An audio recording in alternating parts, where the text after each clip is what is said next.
r/ask Reddit. People who have been on TV, game shows. What are some behind the scenes secrets that regular viewers don't know about? I was on Cash Cab. You can't just hail a cab in New York, which turns out to be the Cash Cab. There is a vetting process, but you don't know you are going to be on the show, so the reaction is genuine. Also, there is a lot of awkward silent time while he is listening to the producer in his ear. There is a cameraman riding shotgun unseen on TV. The money he gives is prop money for TV. They mail you a check after the show airs. Ben Bailey was genuinely a nice guy. I was on Wheel of Fortune. You have to get there at 5 AM where you draw straws with other contestants to decide when you will film. They film the entire week of episodes in one day. Pat Sajak is incredibly friendly and interacted with us on every break. The wheel is heavy. They let the other girl in the showcase showdown. Price is Right. Rebid after the audience booed her original bid. Something silly low like $10,000. When it aired, they cut her original bid and showed only her second winning bid. I lost. Dude, they let her rebid and she won? That is some bullshit. I was in the audience at The Price is Right. You wait like 4+ hours just to get into the taping. They come by and give you a short interview to see if you are a good prospect to make it to contestant row. I was with a group of 4 and none of us made it. The studio audience is significantly smaller than it appears on TV. Drew Carey told jokes between filming. The set is tiny. The wheel is tiny. No secrets to reveal except that they must use some serious lenses and angles to make it appear bigger. It was a long day, but it was a cool experience. I auditioned for X Factor. You don't go to the celebrity judges first, you go in front of some off-camera judges. So every terrible and horrible singer you see on the show has already been told they are better than the many talented ones not deemed TV worthy, which makes it a lot more disgusting to me. They tell the audience to clap and cheer and they film that to edit it in during appropriate events. If we didn't cheer or clap loud enough, they had us retake it. The same goes for grimaces, negative reactions and shock surprise. A work colleague of mine was one of the couples in Married at First Sight. She had a horrible experience, needed counseling afterwards and is still receiving an appearance fee. Read hush money, even though her season aired like 5 years ago. Her words, unreal, may as well be a documentary. Producers keep an eagle eye on contestants throughout the day, even escorting you to the bathroom. This is because of the quiz show scandals of the 1950s. And because the whole week tapes in a day, you have to bring 4 changes of clothes with you. All in solid colors so the patterns don't bleed on camera. This was the 80s, so recording technology may have improved since then. Was on a MTV game show called Fist of Zen on MTV. Basically a group of people subjected to painful and nauseating tasks for cash. We won every round, but the producer asked us to purposefully fail one to change things up. Despite losing one round, we were still paid the full prize money. My wife got a tattoo on a tattoo competition show. They gave her headphones to wear while she was being tattooed, but she wasn't allowed to actually plug them in and listen to music. Pure product placement LOL. Other than that, it was a really good experience. Producers worked with her for several weeks leading up to and made sure she got a tattoo subject and style that she wanted. Was in the audience at a Food Network taping, and Iron Chef America really is a 60-minute competition. That's not fudged. The judging on the other hand takes forever. What I never got is how the food doesn't get cold while waiting. I was on Who Wants to Be a Millionaire, and it's all scripted. The filming took half a day for 30 minutes of film.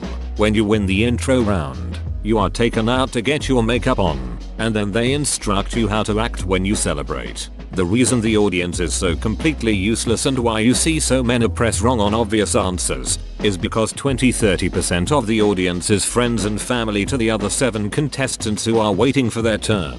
We spent 2 days in the studio, and if the initial contestant loses, the others get their chance. If one contestant goes far and takes a lot of time, no one else gets a chance, so the audience tells the wrong answer on purpose.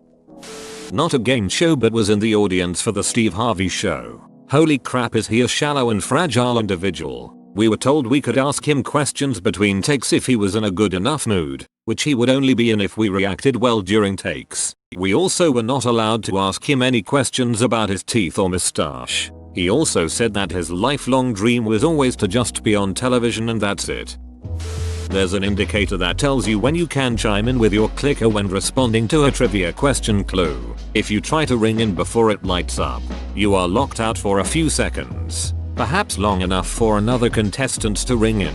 In Jeopardy, the indicator is a set of lights on the perimeter of the big board. In Win Ben Stein's Money, it was literally a lamp on a lampstand on a lampshade. Viewers never see it because the shot is of something else. For example, the contestant saw a closer shot of the game board. I was on WBSM in 2002, became the episode's champion but couldn't beat Ben in the bonus round. And Jeopardy in 2013. Led at the end of Double Jeopardy but the competition was tough. Bet big on Final Jeopardy but blanked, losing and coming in third. For Jeopardy, they tape 5 episodes, a week's worth, a day, 2 days a week. The same crew works on Wheel of Fortune, which is literally next door.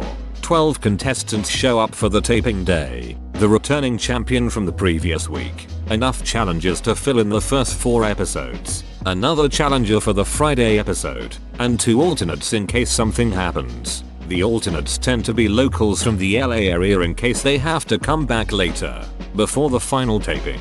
If the 2 alternates haven't gotten to appear, one of them is randomly chosen to be the second challenger on the Friday show.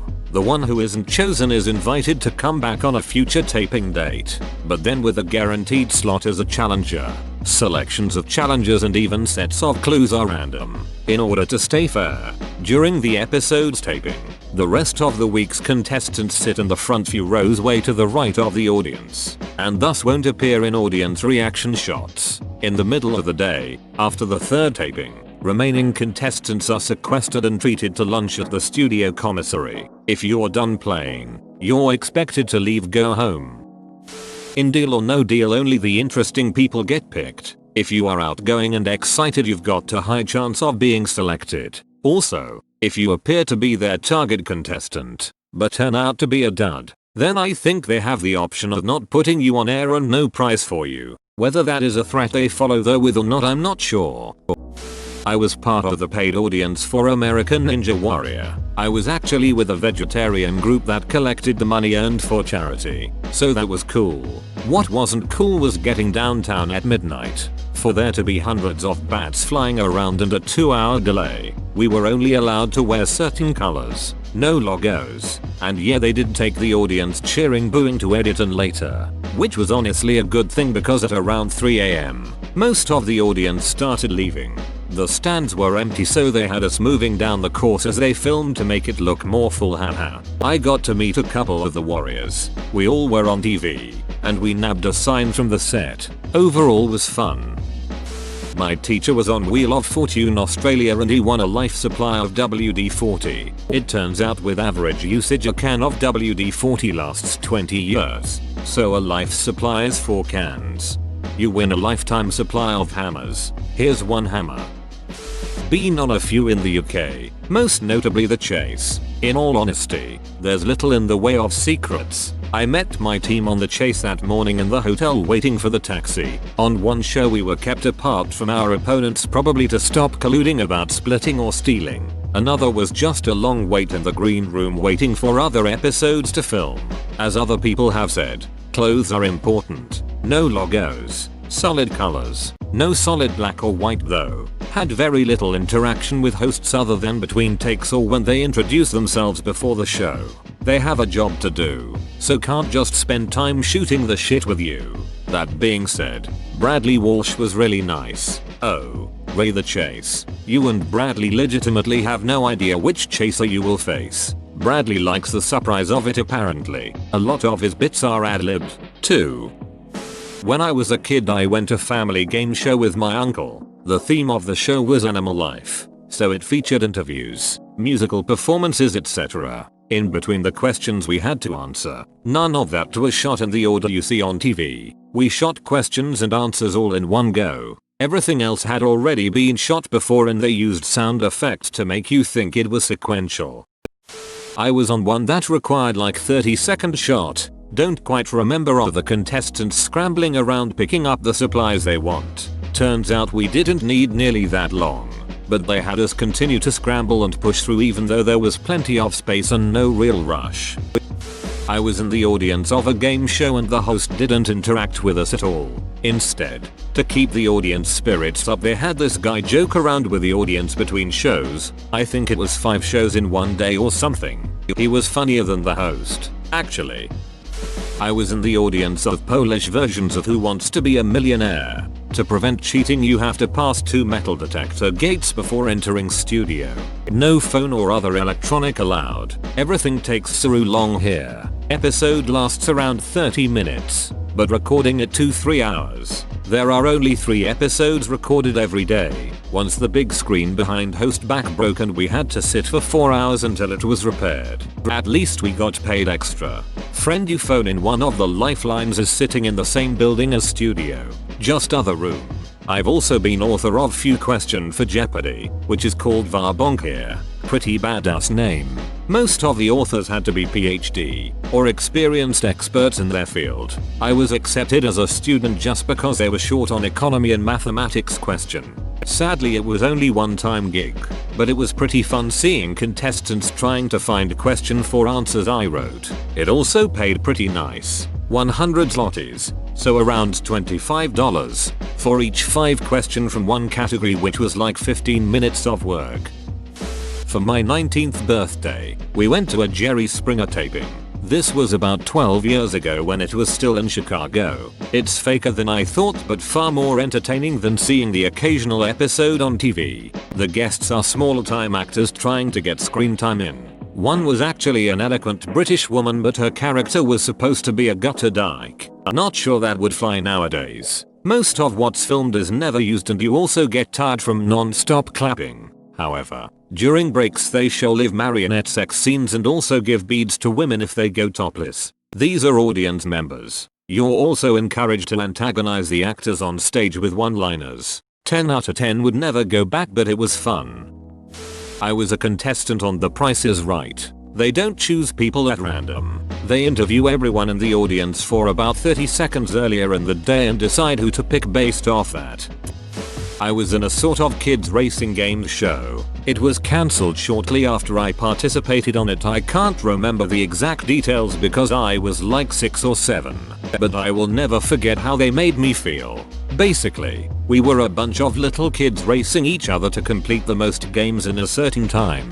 If you completed the whole thing, around 20 games or so, without the time running out nor breaking certain rules for each level, you won a shit ton of toys or something like that. They made test runs that were actually them recording the whole thing without us knowing. I completed the whole thing in like 7 minutes. It was supposed to last at least 15. The level helpers took me aside and told me it was an amazing run, so I got qualified to appear on the TV show in the actual recording. The level helpers sabotaged me. They grabbed me to prevent me from popping the balloons of the first level, pushed balloons away from me, pushed the correct balloons towards other kids. You were supposed to pop balloons to find a key for the next level. Gave me timeout for breaking rules that I wasn't breaking. I specifically remember running up a ramp after being sabotaged a lot by the helpers. To get to my next level, I was catching up to the other kids, and they ducking grabbed my ankle and made me fall off the ramp. I was disqualified because I took too long to get to the other level. They forced me to sit on the loser's box and watch all of the other kids that I had already beaten up in the test run finish the thing and win. I did not appear in that episode when it showed on TV, not even me failing. Had a teacher in middle school who won full carpeting for a house on The Price is Right when he was in grad school. He did not own a home in grad school. He also said you could see which games were coming up in line off on the side, and literally everyone was trying to hold out winning the first game for Plinko LOL. Edit. Words. Not a game show, but I lived in Halifax for a while, so I went to a lot of this. Hour has 22 minutes tapings because visiting friends' family would want to go. They pump you full of cheap wine before you go in. Filming takes generally 2 to 3 hours. To my disappointment, most of the actors were dongs with the exception of Sean Magenda, who was always entertaining people between takes, and the odd guest star. If you ever wonder why the live studio audience laughs hardest at bad jokes, it's because if one didn't get a genuine laugh the first time, they'd replay it and flash the applause sign until it did. how fast they want to get rid of you when it's over. I was on Millionaire and it ends when they shoot everyone gathering around the host, laughing, shaking hands etc as if it's the start of an after party. They end the shot and then you have just a few minutes to grab your stuff from the dressing room and get on the bus out of there. I can understand it. Their post-production work is just beginning, and most of the contestants are about to get a big disappointment hangover. You arrive full of hopes and dreams and then most people will not get into the chair, or will flame out pretty quickly. Some of the contestants were already starting to get cranky, and the production staff have no further use for them. This is game show adjacent, but I went to a live eviction for Big Brother Canada during the first season. If anyone is familiar, it's specifically the eviction where Peter was voted out, and Gary was voted back in.